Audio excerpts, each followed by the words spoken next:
Eccoci qua, cari telespettatori, ben ritrovati con noi. Soddisfiamo le richieste di molti di voi che ci avete scritto e quindi parliamo del mercato immobiliare. Non possiamo non farlo con la FIAIP, quindi ben arrivata la Presidente FIAIP Padova, Barbara Manfrin, grazie di essere qui con noi. Buongiorno Elena, grazie. Ben arrivato anche il Presidente di FIAIP Veneto regionale, che è Maurizio Torresan, grazie anche a lei, quindi riusciamo a soddisfare più o meno tutti.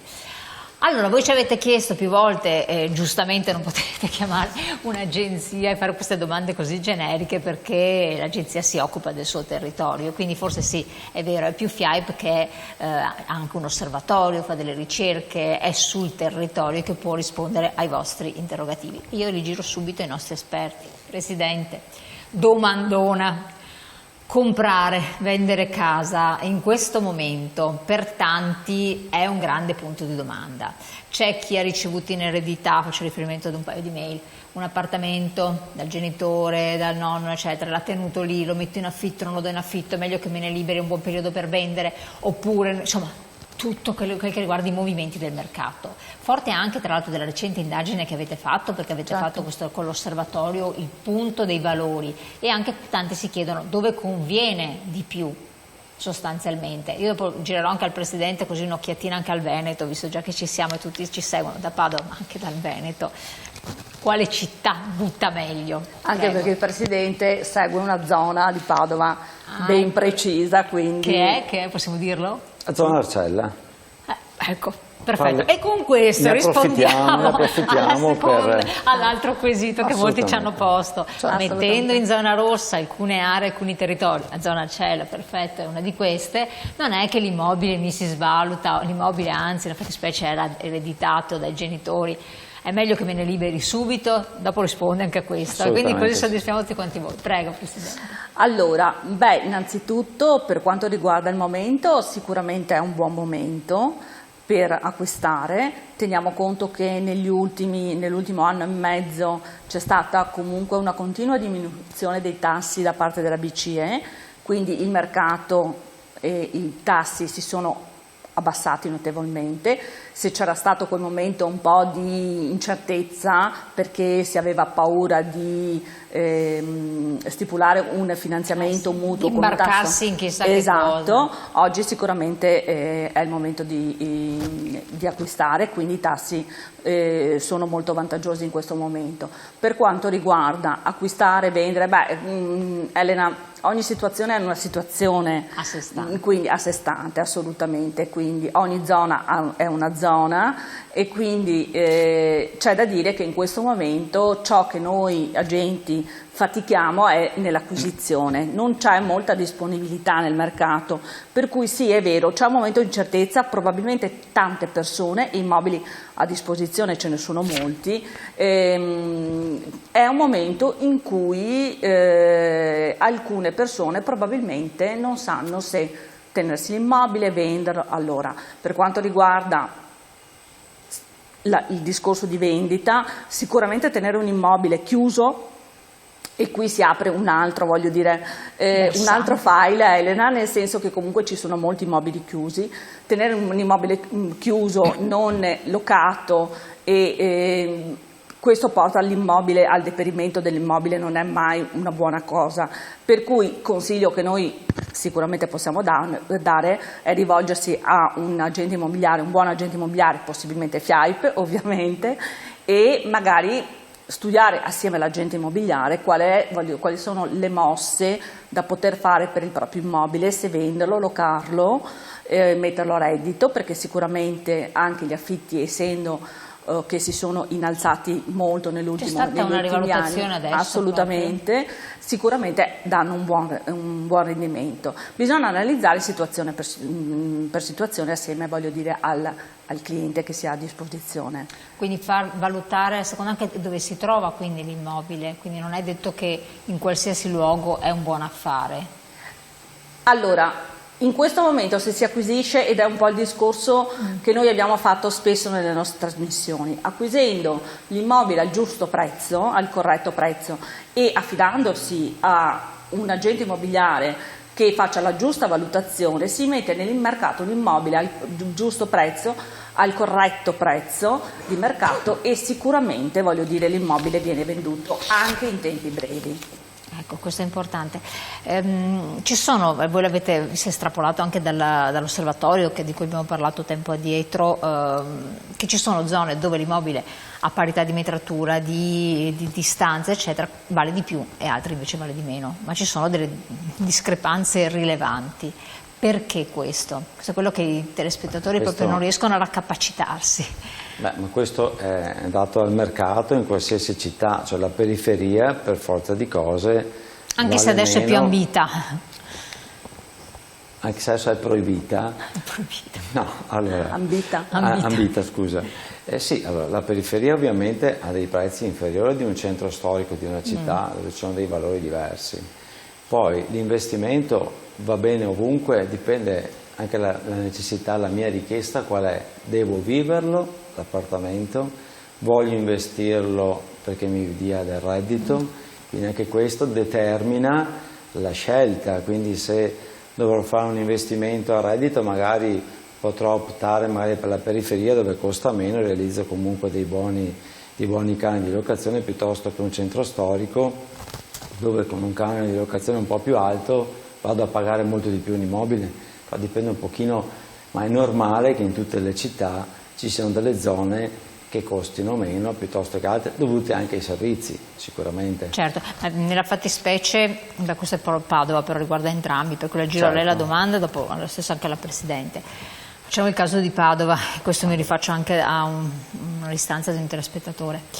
Padova è difficile da accedere, ci sono tutti questi lavori in corso, c'è lavori che durano da un po' di tempo, si vede all'orizzonte lontano qualche cosa, però comunque c'è un problema di posteggio, adesso poi di accesso alla città, abbiamo visto gli Euro 5 che non potranno accedere, quindi uno deve anche pensare vado a vivere a Padova, devo avere un garage prima della casa sicuramente e devo avere l'auto di ultima generazione perché se no altrimenti in città non ci vado proprio.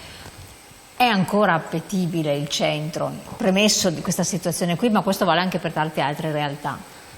Parliamo di centro, parliamo anche di periferia in questo caso. Allora, è ovvio che Padova sta attraversando un momento importante di cambiamento della viabilità. Città metropolitana, si è prefissa dei traguardi importanti per il 2030, quindi per forza di cose dare una viabilità migliore, quella per esempio dei tram che ormai collegheranno Padova da nord a sud e da est a ovest, in questo momento crea del traffico, però se guardiamo da un altro punto di vista il mercato immobiliare, magari quelle zone che prima erano poco servite avranno un vantaggio anche a livello economico perché saranno collegate facilmente al centro città. Poi gli obiettivi guardiamo gli obiettivi futuri sono quelli di ridurre sempre di più il traffico nelle città e purtroppo se le nostre forze politiche decideranno di ridurre l'ingresso a automobili vetuste dobbiamo farci una ragione questa, però. Ma secondo me voi preoccupa questo? Cioè potrebbe cambiare provocare un cambiamento nella scelta e nel valore anche degli immobili, perché per tanti incomincia ad essere un po' preclusivo, ovviamente. No, ma sicuramente. Io mi rifaccio a varie comunicazioni che mi arrivano anche a livello regionale di questo provvedimento. Il centro storico è sempre stato di grande difficoltà perché devo comunque avere un garage o un posto auto e quelli sono prima della casa. E non ce ne sono di più, quelli punto. I parcheggi sono sempre rimasti quelli. Diciamo che oggi è più accessibile dalla periferia al centro storico, lo sarà di più quando anche la linea tram sarà terminata, questo fuori dubbio. Io vedo che invece nella periferia, dove arriverà il tram, c'è anche una richiesta maggiore, perché c'è un servizio maggiore che li porterà, quindi c'è richiesta in queste pensiamo a chi lavora in ospedale, agli studenti, eccetera, è più facile arrivare in centro città, per cui lo vedo un vantaggio da questo punto di vista. Presidente, lei cosa ne pensa? Allora, penso che in questo anno, perché sembra, voglio dire, almeno dalle ultime informazioni che ci ha dato il sindaco, parla ancora di un anno di lavori e quindi di blocchi così, di cantieri, no? Così evidenti. Dobbiamo cambiare comunque. A me spaventa un pochino il fatto che improvvisamente abbiamo questo grande cambiamento, non siamo comunque nati come città metropolitana noi, Certo. quindi dobbiamo pensare che ci deve essere la volontà e un grande cambiamento di educazione anche nei confronti dei nostri figli, che si dovranno abituare. Noi siamo sempre stati abituati che per andare in centro prendiamo l'auto. È un cambiamento non da poco, perché è un cambiamento soprattutto mentale che noi dovremmo fare, e quindi un'educazione diversa alle nuove generazioni. E quindi solo il tempo ci darà una risposta. Quindi adesso è una fase di stand-by. Confermo, voglio dire che comunque quello che ha detto il Presidente, che sicuramente le periferie, le zone dove arriverà il tram stanno iniziando ad avere un'appetibilità diversa rispetto al passato, quindi questo sicuramente è interessante. Sì. C'è un messaggio: con lo sviluppo del turismo che c'è a Padova, credo sia un ottimo investimento lavorare sull'immobiliare e affittare. Cosa ne pensate? Sicuramente turismo, poi ultimamente negli ultimi anni abbiamo parlato tantissimo di investimenti, stanze per studenti eccetera, anche qui grande cambiamento, perché comunque si stanno destinando tante abitazioni, cioè complessi per quanto riguarda l'università, quindi io ritengo che bisogna fare degli investimenti e comunque diversificarli sempre. Cioè non concentrarsi mai su un unico tipo di investimento, perché il cambiamento poi è sempre dietro l'angolo, e quindi anche qui dobbiamo essere molto attenti ai cambiamenti di mercato. Ecco, in base a quelle istruzioni, in base a queste informazioni che voi state dando, già uno può orientarsi se è disposto, cioè se trova un immobile dove c'è un parcheggio o comunque un garage ed è disposto a certi tipi di cambiamento, fa l'acquisto. Invece la domandona classica che tanti si pongono: affitto breve, affitto lungo, affitto a studenti, da casa in affitto, cosa conviene fare? Allora, l'investimento... Dopo glielo giro anche a lei, Presidente. L'investimento immobiliare per l'affitto, per rispondere anche a chi ha fatto la domanda, è sempre valido. Pensiamo avere 100.000 euro in banca nel tempo, cosa possono rendere, mentre un affitto, per quanto sia, se ha un bilocale almeno 500 euro al mese, 4,50, dipende, cosa può rendere a livello proprio economico di reddito un investimento. Contratti di affitto ce ne sono molti, dipende dall'esigenza che ha. 4,50 di guadagno, cioè non di affitto, mensili, perché è molto più alto l'affitto, esatto, sì, no, perché deve togliere le tasse. Il minimo, certo. Poi se io posso investire di più avrò un 2 o un 3 camere, in base alla metratura potrò richiedere più locazione. Affitti ce ne sono tanti, perché ci sono contratti liberi, contratti concordati che mi permettono di risparmiare con la cedolare secca al 10% al posto del 21% di tasse, mi permettono di risparmiare una parte sull'IMU. Dipende un po' dall'esigenza che io come investitore ho. Mi servirà la casa a breve termine perché ho dei figli, perché per una serie di motivi, probabilmente sarà un investitore che opterà per affittare da studenti o a contratti transitori.